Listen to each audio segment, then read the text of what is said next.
Hello, everybody.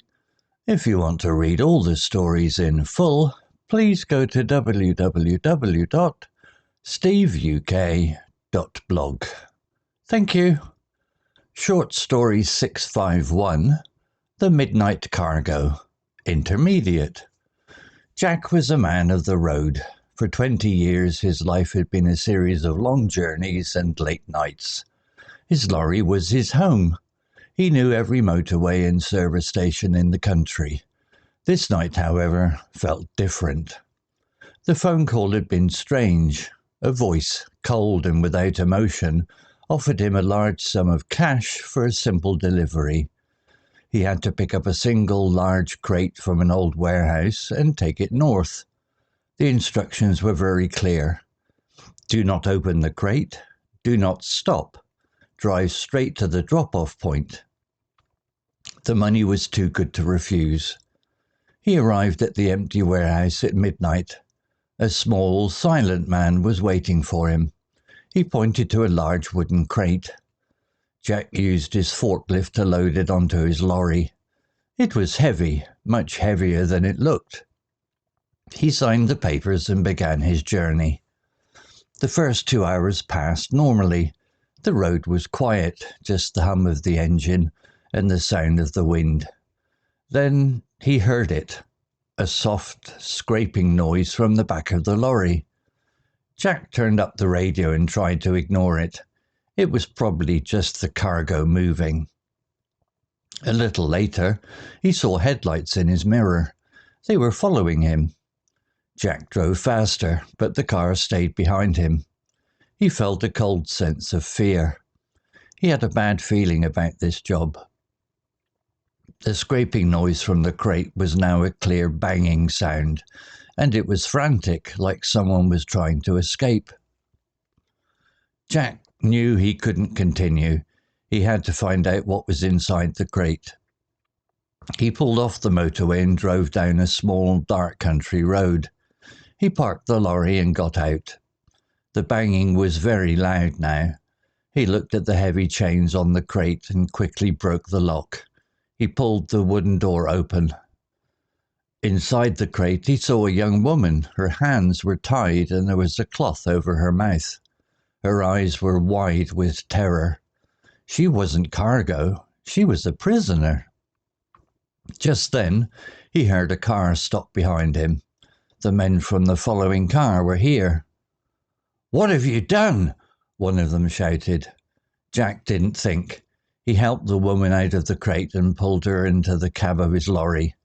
He started the engine and drove off the road, through an open field and back onto a different road. He had to lose them. He drove fast, using all his knowledge of the local area. He turned off his lights and took a series of sharp turns down narrow lanes. The other car could not follow. An hour later, he stopped outside a small police station. He and the woman, whose name was Lena, went inside and told the police everything. The police used Jack's information to find the warehouse and the men. Jack's final delivery was not a piece of cargo, but a life. He learned that some things are more important than money, and he was glad he chose to do the right thing. Vocabulary notes. Lorry. Definition. A large vehicle for carrying goods by road. Example. His lorry was his home. Similar words. Truck. HGV. Heavy goods vehicle. Warehouse. Definition. A large building for storing goods before they are sold or sent to shops. Example. He had to pick up a single large crate from an old warehouse and take it north. Similar words. Storehouse, depot, storage facility. Crate. Definition. A large wooden box used for moving or storing things.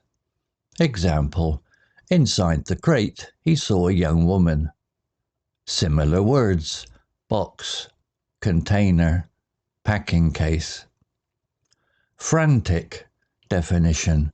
Feeling or showing a lot of worry and fear. Example.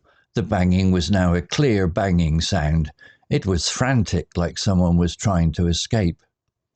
Similar words: desperate, panicked, agitated. Conclusive definition: proving that something is true or ending a matter. Example: the detective found conclusive evidence of the suspect's guilt at the crime scene. Similar words: decisive, final, definitive. Story written by Gemini AI. Image created by AI Magic X AI. To read all the stories in full, please go to www.steveuk.blog. Thank you. Have you ever wondered what makes a thriller so thrilling? It's not just about what happens, right? It's how the story is built, piece by suspenseful piece. Today, we're going to take apart a story, look under the hood, and see exactly how it works. It all kicks off with this. Just two simple rules, but they're so mysterious. Your mind just immediately starts racing, doesn't it? What's in the crate? Why on earth can't he stop? This is the hook, and man, it sets the tone for everything that's about to happen. So let's back up and start at the very beginning. You know, every great thriller needs a solid foundation. This is where the author sets the scene, introduces us to our main guy, and throws a massive problem right in his lap. So meet Jack. Now, he's not some super spy or a tough detective. He's just a regular guy, a lorry driver, been doing it for 20 years. His truck is basically his home, and this is really important. It means he's relatable. And that little detail about him knowing every road in the country, keep that in mind. It's going to be a huge deal later on. And then, bam, the phone rings. It's the moment that changes everything. Some strange voice on the line offers him a ton of cash for what sounds like a simple delivery. But it comes with those weird rules we just saw. See? It's that classic mix, an offer that's too good to be true and a warning that just screams danger. And at the heart of this whole mystery is a crate. Yeah, just a plain old wooden box. But this is the magic of a good thriller, right? It can take something totally ordinary like this, and just by wrapping it in a few mysterious rules, turn it into this object of incredible suspense and danger. Okay, so the stage is set. Let's move on and see how the author starts to really turn up the heat. This is where we, the audience, start to feel that knot in our stomachs right along with the main character. Now, notice how this is done. It's not one big jump scare. It's a slow burn. First, there's just this soft scraping sound from the back. Easy to ignore, maybe. Then an outside threat shows up. Headlights suddenly pop up in his mirror.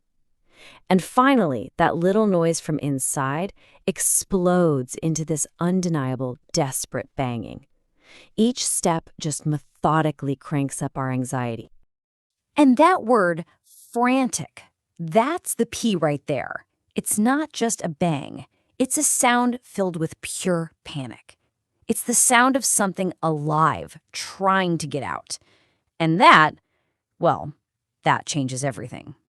So that frantic noise pushes us right to the edge, to the story's climax. This is the point of no return. All the suspense, all the questions that have been building up, it's all about to come to a head right now. So here is the moment of truth. Jack has to make a choice. Does he follow the rules and get the cash, or does he trust his gut and risk it all? He breaks the rules. He pulls over, he walks to the back of the lorry. The big question is, what's he going to find inside? And there it is, the reveal. A young woman tied up and absolutely terrified. In just 3 words, the entire story flips on its head.